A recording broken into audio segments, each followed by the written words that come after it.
Hello students, good morning. मैं Pravesh Sharma. Welcome back to my channel. BEd second year EBC 4 understanding the self अर्थात स्वयं की समझ के अंतर्गत जैसा कि हमारा टॉपिक चल रहा है व्यक्तित्व का मापन, मेजरमेंट ऑफ पर्सनैलिटी, उसी के अंतर्गत हम देखेंगे कुछ विधियां जिसमें है प्रश्नावली विधि, जीवन इतिहास विधि तथा साक्षात्कार विधि। सबसे पहले हम देखेंगे प्रश्नावली विधि, questionnaire method. Meaning of questionnaire method. इस विधि में कागज पर छपे हुए कथनों या प्रश्नों की सूची होती है जिनके उत्तर हाँ या नहीं पर निशान लगाकर या लिखकर देने होते हैं। इसीलिए इस विधि को कागज पेंसिल परीक्षण यानी कि पेपर पेंसिल टेस्ट भी कहा जाता है। कहने का तात्पर्य ये है जो प्रश्नावली विधि है उसको दूसरा नाम पेपर पेंसिल टेस्ट यानी कि कागज पेंसिल टेस्ट भी कहते हैं। प्राप्त उत्तरों की सहायता से जो प्राप्त होते हैं उत्तर, जिन प्रश्नों के उत्तर प्राप्त होते हैं, प्राप्त उत्तरों की सहायता से व्यक्तित्व का मापन किया जाता है।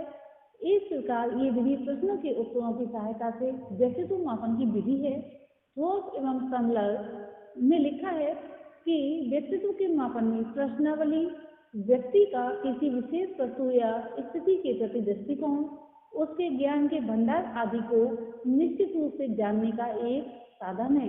और वास्तविकता है कि ये प्रश्नावली विधि से जब प्रश्न दिए जाते हैं तो बालक को ये संकोच भी नहीं होता है कि मेरे सामने कोई व्यक्ति सुन रहा है, क्योंकि उसको केवल पेंसिल से पेपर पर उत्तर लिखने होते हैं और पहले तो उसको समझा दिया जाता है कि इस बात को किसी से कहा नहीं जाएगा, तो वह शांतिपूर्वक और ये निसंकोच उत्तरों को लिखता है।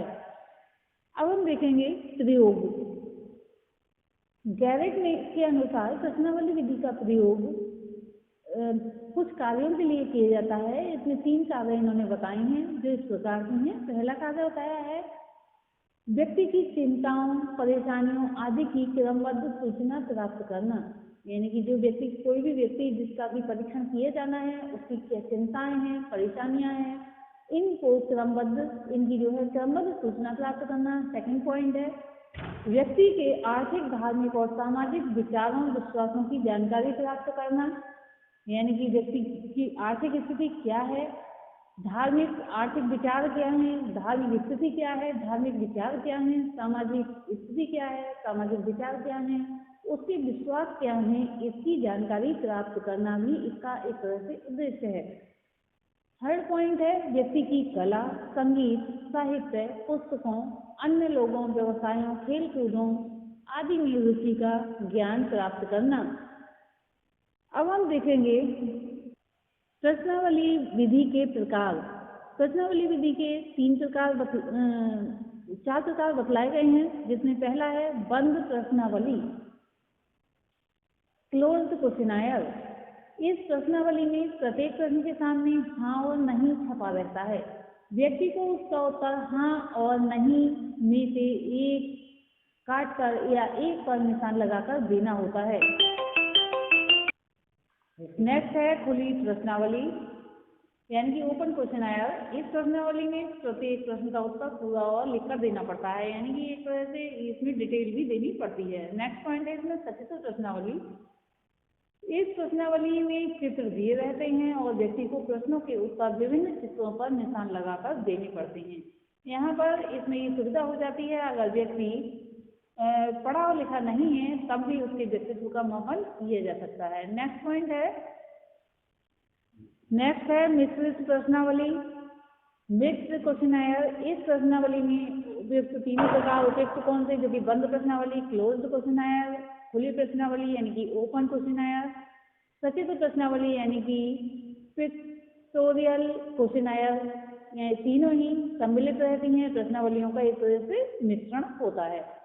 अब हम देखेंगे प्रश्नावली विधि यानी कि क्वेश्चनायर मेथड के गुण। इस विधि में समय की बचत होती है क्योंकि अनेक व्यक्तियों की परीक्षा एक साथ ली जा सकती है। नेक्स्ट है इस विधि में एक प्रश्न के अनेक उत्तर मिलने के कारण व्यक्तियों का तुलनात्मक अध्ययन किया जा सकता है तथा नेक्स्ट गुण है, इस विधि का प्रयोग करके व्यक्तित्व के किसी भी गुण का मापन किया जा सकता है। अब हम देखेंगे प्रश्नावली विधि यानी कि क्वेश्चनर मेथड के दोष। इस विधि में व्यक्ति सब प्रश्नों के उत्तर न देकर केवल कुछ ही प्रश्नों के उत्तर दे सकता है। इस विधि में व्यक्ति कभी कभी प्रश्नों को भली प्रकार से न समझ सकने के कारण ठीक उत्तर नहीं दे पाता है। इस विधि में व्यक्ति लापरवाही से या फिर जानबूझकर गलत उत्तर दे सकता है, क्योंकि कभी कभी ये सोचता है कि दूसरे लोग मेरे प्रश्नों के उत्तर सुनेंगे, वो पढ़ेंगे, और इस कारण से वह संकोचवश जो उसको सही उत्तर देना चाहिए वह न देकर गलत उत्तर दे देता है। ये अनेक दोषों के बावजूद भी, जैसा कि वुडवर्ड महोदय ने लिखा है, यदि प्रश्नों की रचना सावधानी से की जाए तो प्रश्नावलियों में पर्याप्त विश्वसनीयता होती है। जैसे एग्जाम्पल के रूप में बहिर्मुखी और अंतर्मुखी व्यक्तित्व का परीक्षण करने के लिए वुडवर्ड ने एक प्रश्नावली निर्मित की जो कि द्रष्टव्य है। ये निष्कर्ष रूप में कहा जा सकता है कि जो प्रश्नावली है उसी को हम बताएंगे। क्या आप लोगों के समूह के सामने बातें करना आप लोगों को समूह के सामने बातें करना अच्छा लगता है? क्या आप दूसरों का या फिर दूसरों को सदैव अपने से सहमत करने का प्रयास करते हैं? क्या आप आसानी से मित्र बना लेते हैं? क्या परिचितों के बीच में स्वतंत्रता का अनुभव करते हैं? क्या आप सामाजिक समारोह में नेतृत्व करना चाहते हैं? क्या आप इस बात से परेशान रहते हैं कि लोग आपके बारे में क्या सोचते हैं? क्या आपको दूसरे लोगों के इरादों पर शक रहता है? क्या आप में निम्नता की भावना रहती है? क्या आप छोटी छोटी बातों से परेशान होते हैं? क्या आपकी भावनाओं को जल्दी ही ठेस लग सकती है? यदि इन प्रश्नों से पहले जो कि अभी बताए गए थे इसमें हों तो उत्तर देने वाला व्यक्ति बहिर्मुखी होगा। यदि अंतिम 5 प्रश्नों के उत्तर हाँ में है तो अंतर्मुखी व्यक्तित्व वाला होगा। निष्कर्ष रूप में कहा जा सकता है कि प्रश्नावली विधि अच्छी विधि है और इससे व्यक्तित्व का मापन किया जा सकता है। नेक्स्ट देखेंगे हम जीवन इतिहास विधि केस हिस्ट्री मेथड। इस विधि का प्रयोग प्राचीन यूनानी दार्शनिकों के समय से चला आ रहा है। आधुनिक काल में इस विधि को प्रमाणित करके अपराधी बालकों और व्यक्तियों को समझने के लिए प्रयोग किया जा रहा है। गार्डनर एवं मर्फी ने इसे मौखिक विधि की संज्ञा देते हुए लिखा है कि जीवन इतिहास विधि में व्यक्ति का जैसा कि वह आज है क्रमबद्ध अध्ययन किया जाता है। पोलेंस्की ने अपनी पुस्तक कैरेक्टर एंड पर्सनालिटी में लिखा है कि इस विधि का प्रयोग करते समय यानी कि इस विधि का प्रयोग करते समय अध्ययन किए जाने वाले व्यक्ति के जीवन के संबंध में अग्रांकित सूचनाएं जो प्राप्त करनी चाहिए। फिर से हम देख लेते हैं ये सूचनाएं हैं व्यक्ति के सामाजिक संबंध, व्यक्ति की व्यक्तिगत भिन्नताएं, व्यक्ति का दूसरे लोगों के साथ सामंजस्य, व्यक्ति की रुचियां, दृष्टिकोण और शारीरिक विशेषताएं, व्यक्ति के माता पिता और निकट संबंधियों का अध्ययन। इस विधि का मुख्य दोष ये है कि व्यक्ति और उससे संबंधित लोग अनेक बातों को छिपा लेते हैं, पर कुशल अध्ययनकर्ता विभिन्न स्रोतों से सूचनाएं प्राप्त करके इस कठिनाई पर विजय प्राप्त कर लेते हैं। इसीलिए थोसे एवं समदर ने इस विधि की प्रशंसा करते हुए लिखा है, जीवन इतिहास विधि के समान बहुत ही कम विधियां हैं। सामाजिक कार्यकर्ताओं ने इस विधि का किसी न किसी रूप में अनेक वर्षों से प्रयोग किया है। अब हम देखेंगे साक्षात्कार विधि यानी कि इंटरव्यू मेथड। इसको 2 वर्गों में विभाजित किया है, औपचारिक यानी कि फॉर्मल और अनौपचारिक इनफॉर्मल। व्यक्तित्व मापन की इस मौखिक विधि का प्रयोग शारीरिक और मानसिक अवस्थाओं का अध्ययन करने के लिए किया जाता है। गैरेट के अनुसार इस विधि के 2 स्वरूप हैं जो कि बताए गए हैं, अभी बताए गए थे, फॉर्मल और इनफॉर्मल।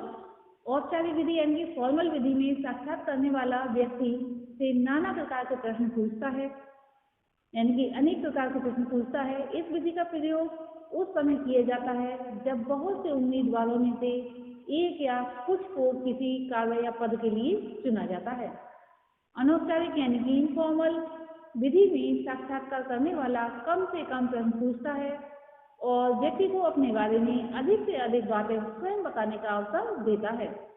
इस विधि का प्रयोग व्यक्ति की समस्याओं, कठिनाइयों, परेशानियों आदि को जानकर उनका निवारण करने के उपाय बताने के लिए किया जाता है। इस विधि की सफलता और असफलता साक्षात करने वाले पर निर्भर रहती है। सत्य यह है कि साक्षात करना एक कला है। जो मनुष्य इस कला में जितना अधिक दक्ष होता है, उतनी ही अधिक सफलता उसे प्राप्त होती है। यदि वे परीक्षार्थी के प्रति अपनी रुचि और सहानुभूति व्यक्त करके उसका विश्वास प्राप्त कर लेता है, तो उसकी असफलता का कोई प्रश्न ही नहीं रह जाता है। इस विधि का मुख्य गुण बताते हुए वुडवर्थ महोदय लिखते हैं कि साक्षात्कार संक्षिप्त वार्तालाप द्वारा व्यक्ति को समझने की विधि है। व्यक्तित्व मापन में साक्षात्कार का प्रयोग सर्वाधिक होता है। साक्षात्कार में भेंटकर्ता यानी कि इंटरव्यूअर उस व्यक्ति के या से आमने सामने की परिस्थिति फेस टू फेस सिचुएशन में कुछ प्रश्नों को पूछकर उसके द्वारा की गई प्रतिक्रियाओं जो रिएक्शंस होती हैं का परीक्षण यानी कि ऑब्जर्वेशन करता है और उसके आधार पर व्यक्तित्व के बारे में आकलन करता है।